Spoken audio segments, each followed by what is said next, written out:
If it works out, I'm going to take the credit. If it doesn't work out, I'm blaming JD. Well, that's a reported quote from Donald Trump, and it absolutely perfectly sets the stage for the complex, high-stakes political maneuvering we're going to unpack today. It's a fascinating glimpse into the raw dynamics of political power, accountability, and how the highest levels of leadership manage their allies and their international strategies. Welcome to today's Explainer. We're diving into a highly specific and really interesting political analysis drawn from a recent deep dive discussion. It examines the diverging political strategies of Vice President JD Vance and Secretary of State Marco Rubio. More specifically, it analyzes how their approaches to foreign policy, particularly regarding the U.S.-Israel dynamic and the Middle East, are positioning them within the Republican Party as we look ahead to 2028. Now, we're looking at this strictly through the lens of our source material, mapping out their arguments impartially so you can see exactly how these political puzzle pieces fit together. Okay, let's dive into this. Here's our roadmap for today. 1. Vance on Rogan. 2. The Iran MOU. 3. The Rubio contrast. 4. Trump's strategy. 5. Vance's shift. And 6. The Israeli elections. Section 1. Vance's claims on Rogan. So the catalyst for this entire analysis actually stems from Vice President JD Vance's recent, highly publicized appearance on the Joe Rogan Experience. During the interview, Vance is quoted as saying, "There are some people within their system trying to change American public opinion to keep the war going on indefinitely." According to the source, Vance stated that there's a well-funded campaign by certain elements within the Israeli government trying to do real negotiations. He basically argued that these actors are manipulating the narrative, not toward any specific objective, but simply to prolong military campaigns. So the crucial point here is how the analyst in our source material vehemently pushes back against this narrative.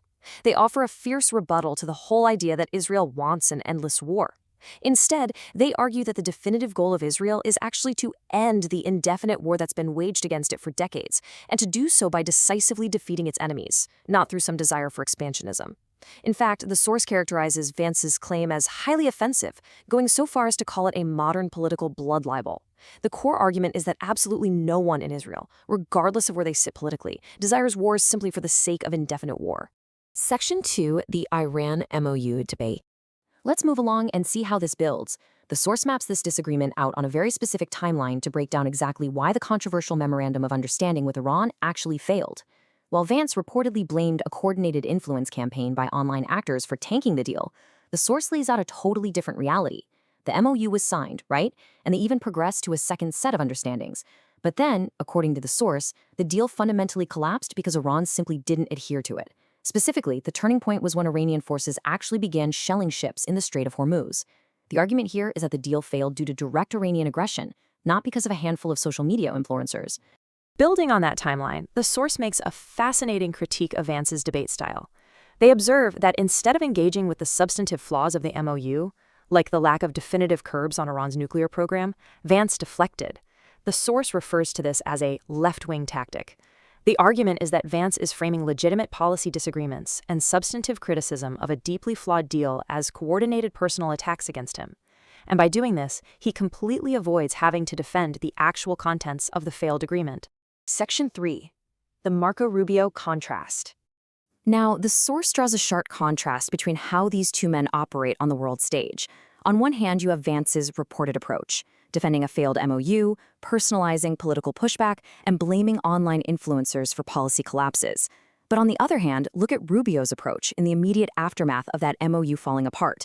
Rubio actually flew out to the Gulf states, met with leaders who were reportedly sidelined by the initial deal, and brokered regional understandings, like the deal between Israel and Lebanon, to essentially clean up the diplomatic mess. The source clearly views Rubio's actions as the much more substantive and statesmanlike approach.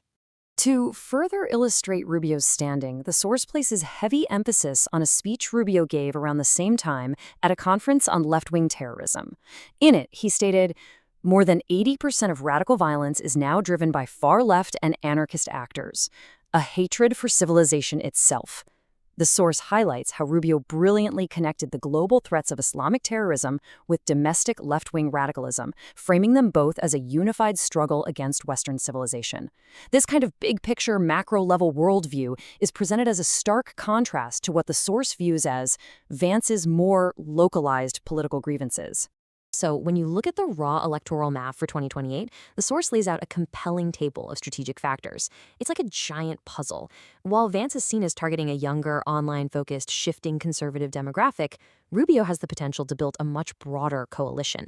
A massive advantage highlighted here is language. Rubio's fluency in Spanish is viewed by the source as a highly valuable asset, as the Republican Party actively attempts to win over Hispanic voters, particularly in southern states. Ultimately, from a pure strategic standpoint, the source's verdict is that a Vance candidacy currently looks like a losing proposition, while Rubio offers significantly higher electoral value. And why does this matter? Because whoever secures these demographics will literally be in the driver's seat for steering future U.S. policy. Section 4. Trump's strategic positioning. So how is Donald Trump managing all these competing factions and personalities within his own orbit? Well, according to the analysis in our source, Trump's maneuvering was highly calculated. The conjecture is that Trump essentially allowed Vance and Jared Kushner to attempt this Iran deal, all while privately predicting that the Iranians would never actually adhere to it. Once it inevitably collapsed, Trump then deployed Marco Rubio to clean up relations in the Gulf. But what's most revealing here is that when Trump finally declared the MOU dead, he didn't blame influencers like Vance did. Instead, Trump echoed the exact substantive criticisms that the pro-Israel voices had been shouting from the beginning.